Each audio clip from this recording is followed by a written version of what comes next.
Delegates. First, I would also like to thank the rapporteurs on behalf of the youth delegates for their detailed report on youth participation.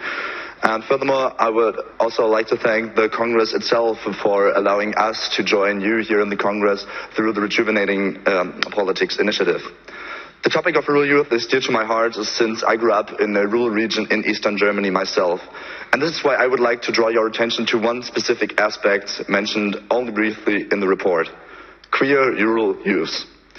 In the report, it is acknowledged that LGBTQ youth face specific challenges such as homophobia and high risk of social isolation.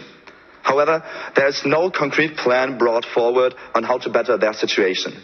Growing up in a village of 700 people myself, I remember how I was raised in the narrative of me taking over my family's house one day, founding a family, and living there happily ever after with my wife and children.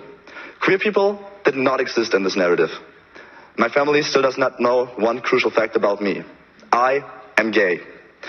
I am very happy that I am now in the privileged position of being able to express myself freely as I moved away from my village to the bigger city of Leipzig in Germany. But every time I visit my family, I have to put on a mask and play this charade of this heterosexual son who gets asked all the time by his grandparents when he would bring home his first girlfriend. Do you know how emotionally draining this is?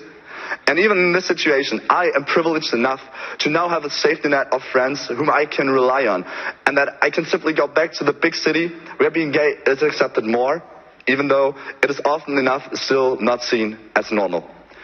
Unfortunately, I know enough young people who are not in this privileged situation of being able to just move away to express themselves.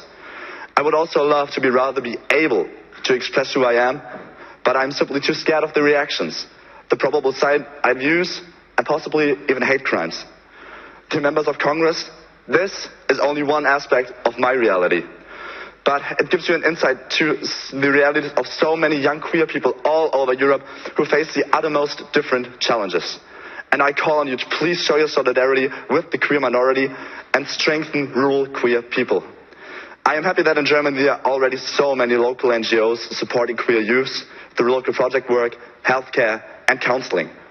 However, these organizations are always on the brink of losing their funding and do not have the capacity to cover rural areas where they are needed so badly.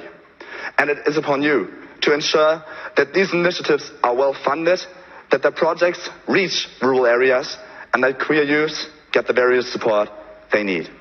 And maybe one day, my grandma will be happy when I introduce her to my lovely boyfriend. I thank you.